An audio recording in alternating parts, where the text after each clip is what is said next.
మీరు ఒక ధనిక కుటుంబం నుంచి వచ్చారా? లేదా సాధారణమైన కుటుంబం నుంచి వచ్చారో నాకైతే తెలియదు కానీ, మిమ్మల్ని చూస్తే ఎంత సింపుల్‌గా కాళ్ళకి పసుపు దగ్గర నుంచి నుదుటిన బొట్టు వరకు ప్రతిదీ నేను అబ్జర్వ్ చేస్తూ ఉన్నాను ఇంటర్వ్యూలో. ఇంత మూర్తిభవించిన వ్యక్తిలా ఉన్నారు.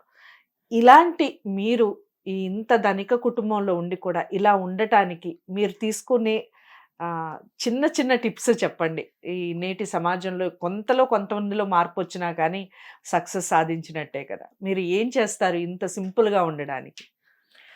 అదే ఇదివరకు గూడా ఎవరో ఇదే ప్రశ్నించారు. నేను సింపుల్‌గా ఉన్నాను మీరు అంటున్నారు కానీ నాకెక్కడ సింపుల్‌గా ఉన్నట్టు నాకు అనిపించట్లేదే. హ్మ్. నేను చక్కగా బొట్టు పెట్టుకున్నాను. ఏదో టింక్టెడ్ ఇది లిప్‌స్టిక్ అనుకుంటారు. ఇది టింక్టెడ్ మాయిశ్చరైజర్. ఓకే. మాయిశ్చరైజర్ కానీ దాంట్లో టింక్ట్ ఉంటుంది. మీరిప్పుడు పెద్ద పెద్ద బ్రాండ్స్‌కి వెళ్తే దే అవును. Give tinted moisturizers. Hmm. Hmm. Lipstick అవి నాకు కాస్మెటిక్స్ నేను వాడను. అస్సలు వాడను. ఓకే. కొంచెం కూడా వాడను. హ్మ్. నా మొహానికుండేది అవీనో మాయిశ్చరైజరు. హ్మ్. జిడ్డు కారుతూనే ఉంటుంది. ఆ! హ్మ్. దాని తర్వాత నేను పెట్టేది టింక్టెడ్ లిప్ మాయిశ్చరైజరు, హ్మ్. కుంకుమ పెట్టుకున్నాను, హ్మ్. పూలు పెట్టుకున్నాను. అంటే అవే ఆ అలంకరణ. కడియాలు ఎందుకమ్మా? ఏం కడియాలవి? ఇవి నేను జపం చేసుకున్నాను తల్లి. ఆ ఓకే. జపం చేసుకున్న జపశక్తి ఏదైతే ఉంటుందో, హ్మ్. ఈ హ్మ్. కంకణ ధారణ రూపంలో లోపల ఓకే. ధరించుకున్నా. అది ఈ హ్మ్. మధ్య కాలంలో కొన్ని జపాలు ముగించుకున్నాను నేను. హ్మ్. హ్మ్. ఓపికతోటి. మొన్న హ్మ్. 45 రోజుల మహాయాగం జరిగింది కదా! హ్మ్. ఆ యాగం జరిగినప్పుడు యాగశాల చుట్టూరా రోజు 108 ప్రదక్షిణాలు చేస్తూ జపం చేసుకుంటూ ఉండేదాన్ని. హ్మ్. సో, అలా 45 రోజులు నా వీలైన జపాలన్నీ ముగించుకొని, ఆ జపశక్తి ధారపోసుకొని ఇందులో వేసుకున్నాను నేను. హ్మ్. అలా. దాని తర్వాత ఏదో ఇక్కడే రుద్రాక్ష ఉంది. మెడలో ఏదేదో నల్ల పూసలు అవన్నీ. అంటే నిజంగా చెప్పాలంటే ఒక స్త్రీ ఎప్పుడైతే సనాతన ధర్మ ప్రకారము సాత్వికంగా తయారవుతుందో, హ్మ్. అది ఆవిడని ఇంకా ఒక రకమైన ఆధ్యాత్మికంగా దాని తర్వాత ఆవిడని గౌరవించే ప్రాయంగా తయారవుతుందమ్మా. హ్మ్. హ్మ్. అర్థమైందా తల్లి మీకు? ఇప్పుడు ఎప్పుడైతే మనం సింప్లిసిటీ అని అన్ని తీసేస్తామో హ్మ్. ఎబ్బెట్టుగా ఉంటుంది.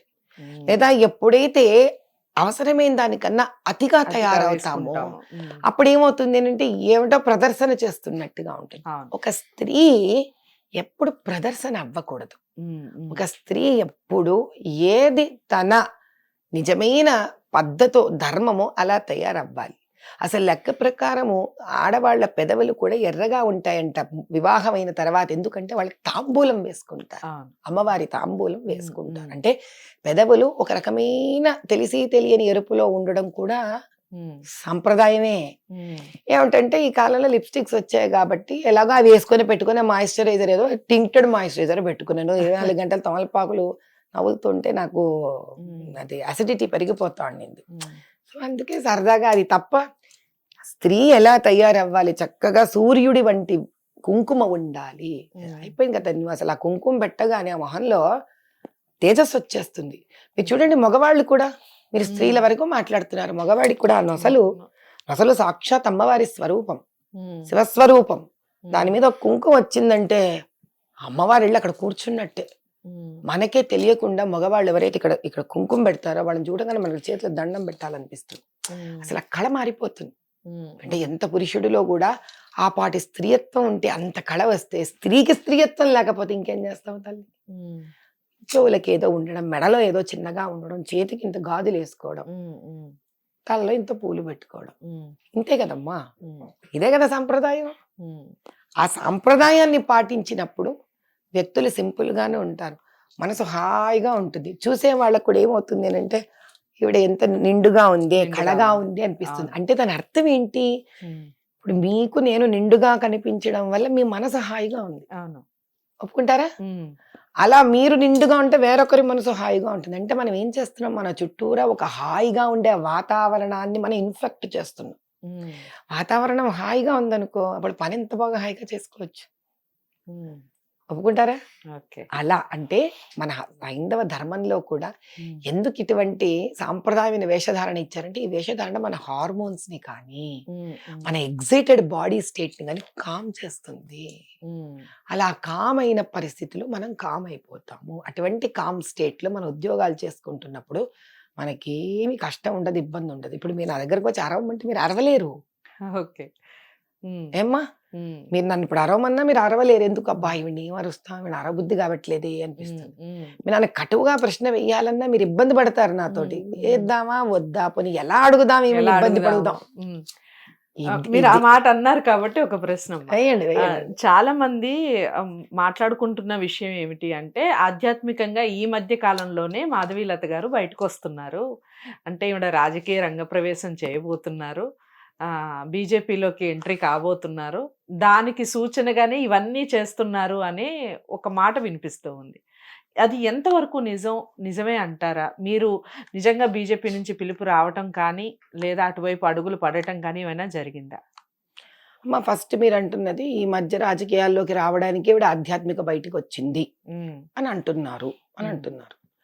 వాళ్ళు ఏమనుకున్నా నాకు ఇబ్బంది లేదు తల్లి, ఫస్ట్ పాయింట్. ఎందుకంటే వాళ్ళకి ఏమైనా అనుకునే హక్కు వాళ్ళకుంది. అవును. ఆలోచన మనం ఆగమంటే ఆగేది కాదు, మనం తీసుకెళ్ళమంటే తీసుకెళ్లేది కాదు. ఎంతో మంది మహానుభావుల గురించి చరిత్రలో ఎంతో మంది ఎన్నో మాటలు అన్నవాళ్లే. పడ్డవాడెప్పుడు చెడ్డవాడు కాదు. ఏమ్మా ముందు ఆధ్యాత్మిక చింతన ముందు నాకు అది నేర్పించాలి కదా. సో కాబట్టి వాళ్ళు ఏమనుకున్నా నాకు ఇబ్బంది లేదు. రెండోది, ఈ మధ్యకాలం ఈవిడ బయటకు వస్తుందంటే మీకు ప్రప్రథమంగానే దానికి ఒక సమాధానం ఇచ్చాను. ఏ రోజు బయటికి రావాలో మనకి ఎలా తెలుస్తుంది?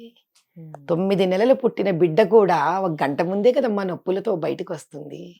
పరిపక్వత వచ్చిన తర్వాతే కదా తల్లి బిడ్డ కనడం జరుగుతుంది.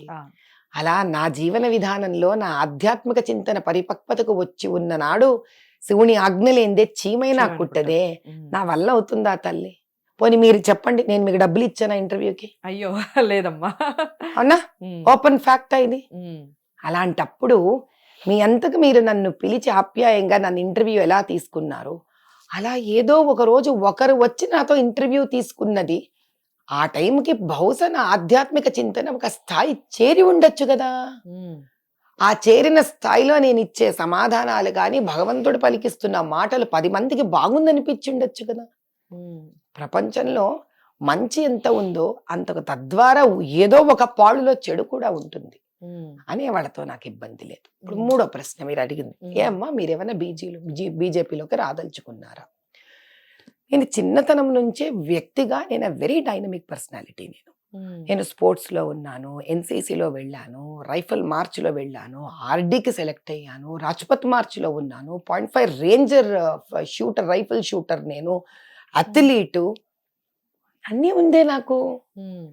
మరి ఈరోజు నా పిల్లలు ఒక కొలికికి వచ్చారు కాబట్టి ఇప్పుడు నేను బయటికి వెళ్ళి సమాజ సేవ ఎలా చేయాలనుకుంటున్నాను? ఆధ్యాత్మిక చింతనతో చేసున్నాను, స్పీచెస్ ఇస్తూనే ఉన్నాను, రామకృష్ణ మఠలో ఇస్తున్నాను, నేను మోటివేషనల్ స్పీకరు. మీరు స్కూల్స్ చూసే సుజాత స్కూల్ అవి ఇవి కూడా మీకు వస్తూనే ఉంటాయి. నేను ఇన్ఫాక్ట్ పోలీస్ విమెన్స్ డే రోజు పోలీస్ డిపార్ట్మెంట్ వాళ్ళు నన్ను పిలిచారు, నన్ను మాట్లాడమన్నారు.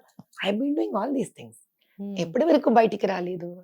తల్లిగా నా బిడ్డలను ఒక కొలికి తీసుకురావడం నా ప్రథమ. మీరు ఇంట గెలిచి రచ్చగెలవాలి, అంతేగాని ఇంటికి జ్యేష్ఠ పొరుగు సింహాలక్ష్మి లాగా ఉండడం విధానం నాకు తెలీదు.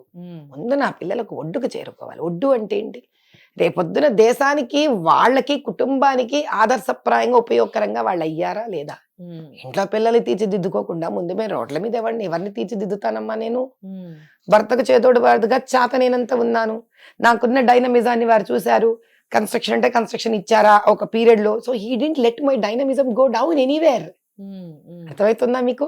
కోవిడ్ లో they wanted a dynamic leader to sit there and operate. నన్ను పంపించారు.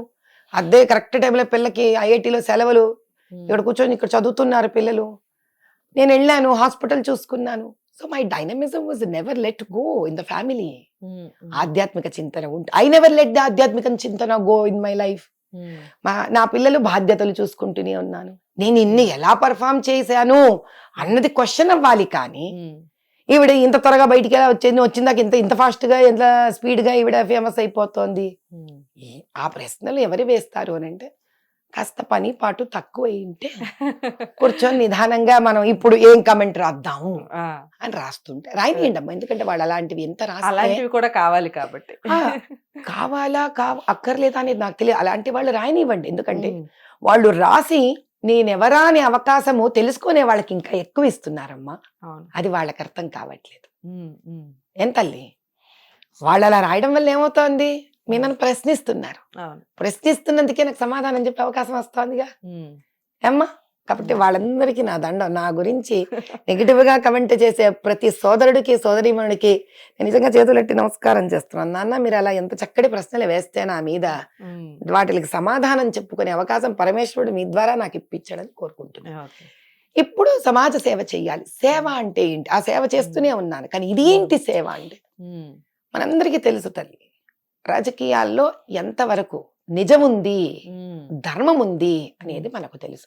ఉమ్. ఆధ్యాత్మిక చింతన, నిర్భయత, ఉమ్. ఇవి రెండు ధర్మం. నా సొంత స్వార్జితంతో మా డబ్బులతో చేసే సేవా కార్యక్రమం చేసే దృక్పథము, ఉమ్. ఈ మూడు ఒక వ్యక్తిలో ఉన్నప్పుడు ఆ వ్యక్తి రాజకీయ రంగ ప్రవేశం ఎందుకు చేయకూడదు మీరు చెప్పండి.